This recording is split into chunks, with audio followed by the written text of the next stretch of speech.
Hey guys, time for another veggie patch update. Well, it's now mid-July, so right smack in the middle of winter. People in Perth are complaining that it's cold. Really, it's not cold. We've had a couple of days where it's got down to 2. One day where I've seen frost on my car in the morning when I went to work at 6 o'clock in the morning. But spare a thought for the people on the east coast where they've got snow in Queensland. So you guys that live in Australia obviously realise that is just not heard of. It's quite strange.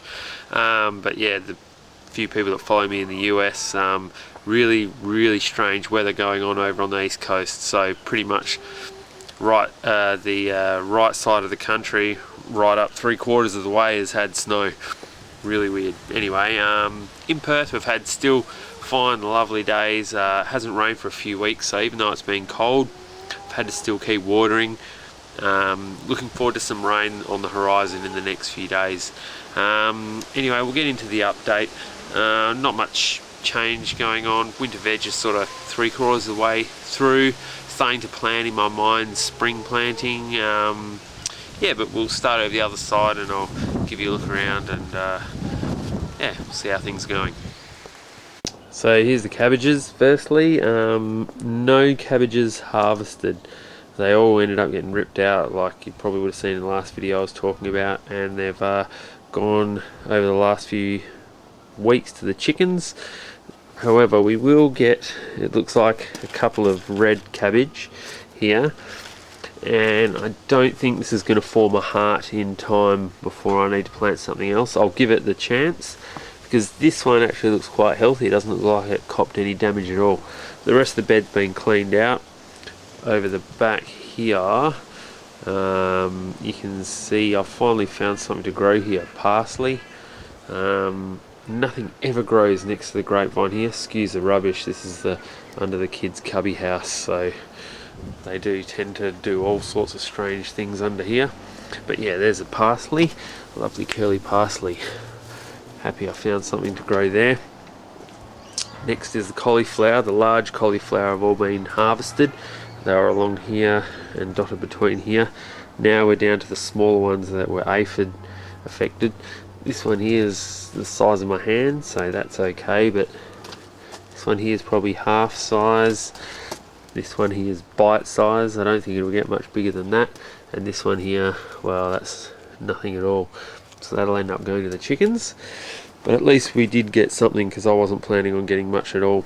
The chickens have been getting heaps of greens lately because of all this stuff that's getting pulled out due to the damage.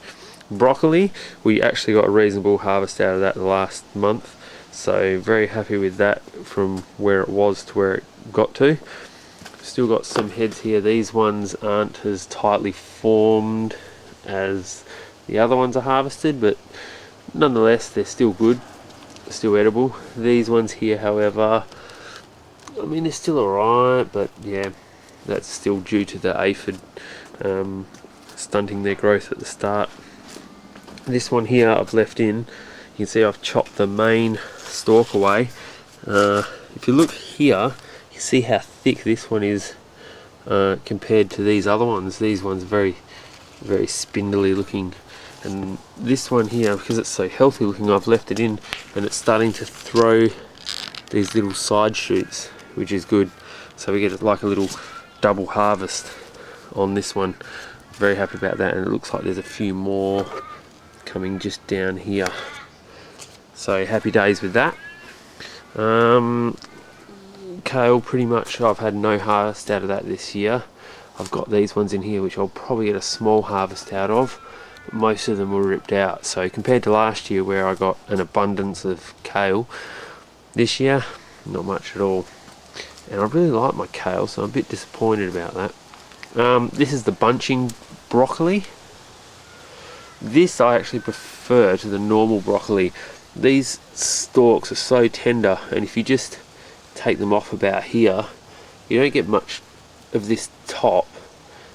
It's more like broccolini, but if you steam them, they're delicious. They're far better, I believe, than the bunch broccoli. And don't worry about these few flowers that are opening, that's still fine. Still cook it and eat it, it's lovely. So yeah, there's the bunching broccoli. Here, I think this had pak choy in here, that's all been consumed and gone, cleaned out. Beetroot, they're just starting to sort of form their little bulbs. They've been in the shade all winter, so got to give them a chance. This one over here is doing a little bit better, but the beetroot should come along pretty good soon. Lastly, over this side, these are the peas. I don't think they're snow peas. Yeah, that's right. These are full-size peas. They're just starting. So these were planted at the start of winter. They were very slow to get going, but they're getting quite tall now, and there's plenty of flowers on them, so that's really good. The carrots, same deal. They were planted at the start of winter, and they're just starting to thicken up the leaves now. This, whatever is planted along this fence here, seems to grow really well earlier than the rest of the patch, because I think it gets the radiating heat off the fence there. So yeah, it seems to sort of get going a little bit quicker than everything else after winter. The bok choy, these are doing really well, and we've been having a couple of these a week. So these will be coming out soon. They're all pretty much ready at the same time. Never ended up planting anything over here. Got a bit disheartened with what was going on the other side over here with all the aphids and that, so sort of let that go, but that's fine. That'll get planted out definitely in spring. More than likely, because I left that basil there, there'll be a heap of basil seeds come up, but we'll wait and see. I'll have to transplant them if that happens, because I think I've got other plans for stuff here. So before we make our way around the other side, I'll just show you here the dill. Dill this time of year seem to grow quite easy. It's a lovely herb that goes really well with fish, and yeah, so we've got a mass of dill along here. The other herbs, that's lemon thyme. I don't seem to have any trouble growing that. This is chives now.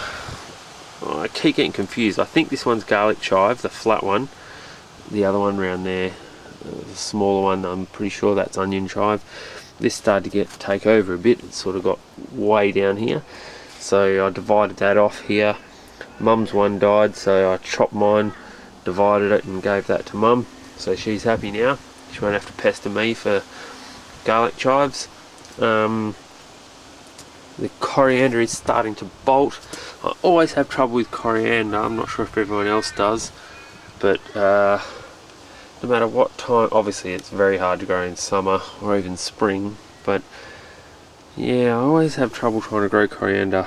I mean, this looks alright, but it's not fantastic. So we've got to make up a few dishes with coriander before this goes to set seed.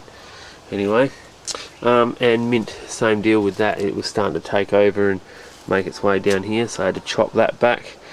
Made up a few plants and divided that and gave that to Mum. So she's happy because she lost her mint as well. Anyway, we'll go around the other side, around this side, and have a squiz, and yeah, we'll see what's going on here. So firstly, I thought I'd show you the potato patch. It's probably the best it's looked. I think I finally got the soil blend right, and fingers crossed, I think I'm going to get a bumper harvest of potatoes now. I think, remembering correctly, I've got half ruby blue, half royal blue. I think one was planted 2 weeks earlier. I think the one's on the left, and the plants itself just look amazing. I've never had them this good. This one here is just starting to get signs of something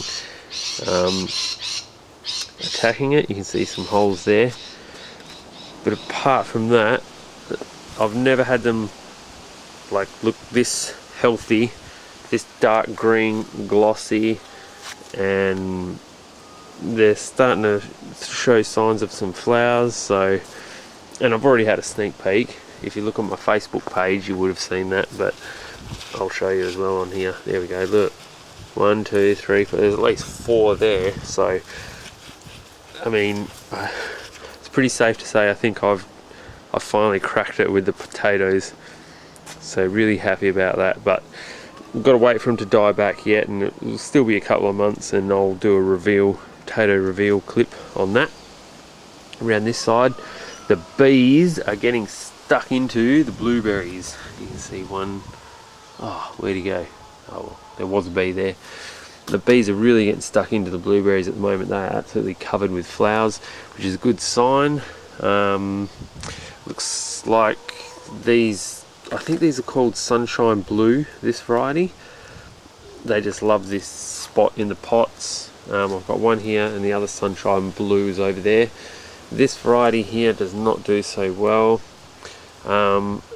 It's only in its second year, these ones, but yeah, I don't really like them. I want to find more of this one and possibly get rid of this one and change it over. Because these guys, Sunshine Blue, brilliant. Can't rave about that variety anymore. There's the bee. Oh, he keeps hiding on me. Come on. I'm really into bees at the moment because I'm doing a lot of research on beehives. Anyway, all salad veg is doing really well, extremely well. There's some huge ones. This one here, this particular green coral is looking really good. Can't keep up with the salad. And the beans, they've made their way all the way to the top now. They're covering this trellis and starting to wander off in all directions. So they're just starting to produce the actual beans now. So it won't be long before we have tons of those. You can see here in the background the tree has been hacked back. Double-edged sword. Now this did provide a lot of shade. The neighbours decided to hack it back, or the owner. They rent next door, so I'd say it's the owner. For safety's sake, he's cut it back. Provides us shade for the chickens under here, for the chicken coop, yes, but it does drop a heck of a lot of sticks and like large sticks. So probably a good thing that it's come down. One limb did stretch quite a way out over here, so yeah, they've taken that back, damaged a few plants in the process, mind you, but you know, I got over it. The first day I was very angry, but I got over it. The only thing is this thing gets covered in flowers too, so my plan is next year I want a beehive, and this particular tree produces a heck of a lot of nice little flowers that the bees love. So yeah, oh well, there's still plenty. I know bees travel really far, and yeah, but yeah, anyway, getting off track. This side here, the celery is doing really good, and this row of carrots is just starting to thicken up. Purple beans are really starting to kick off now, which will make mum and dad happy. Plenty of purple beans and purple flowers, and they go right the way to the top. So that's really good. The silver beet, plenty of that getting harvested. Very easy to grow silver beet, don't have a problem with that. They're my extra lettuce over the back there. I don't know where I'm going to put them yet. We've got on the left baby cos, and that's the green oak leaf. So I have planted a few of them out. Here's the baby cos over here, and then I've planted some green oak leaf in here, but I really need to start ripping some of this out and planting the new lot before this sort of gets too sappy and bitter and trying to go to flower.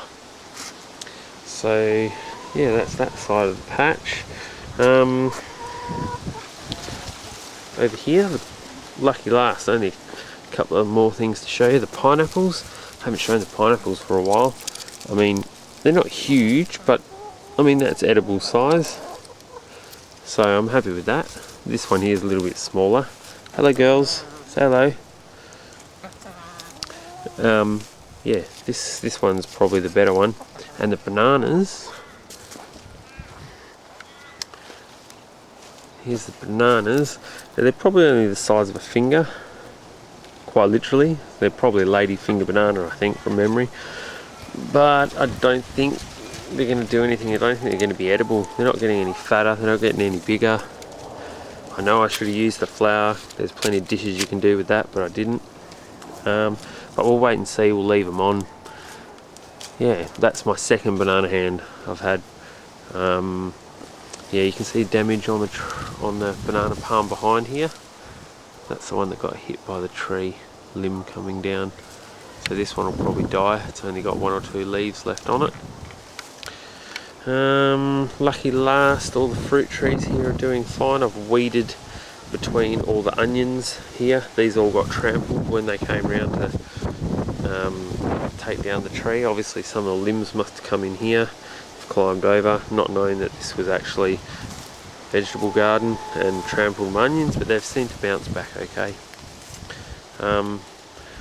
Yeah, all the other trees are fine. I trimmed back this plum tree, just a few limbs that were sort of getting a bit out of control, and also just to add a bit more space in the middle of the tree, to add a bit more ventilation when the summer comes. And that, I guess, guys, is just about it. So yeah, hopefully next video we'll probably be looking at trying to start planting out some spring stuff, or getting a plan together at least. So until next week or the week after, guys, see you later, and yeah, happy gardening. So this is more for the international followers. Kookaburra just in the tree. Hopefully it'll make a bit of noise for you. You can hear native kookaburra.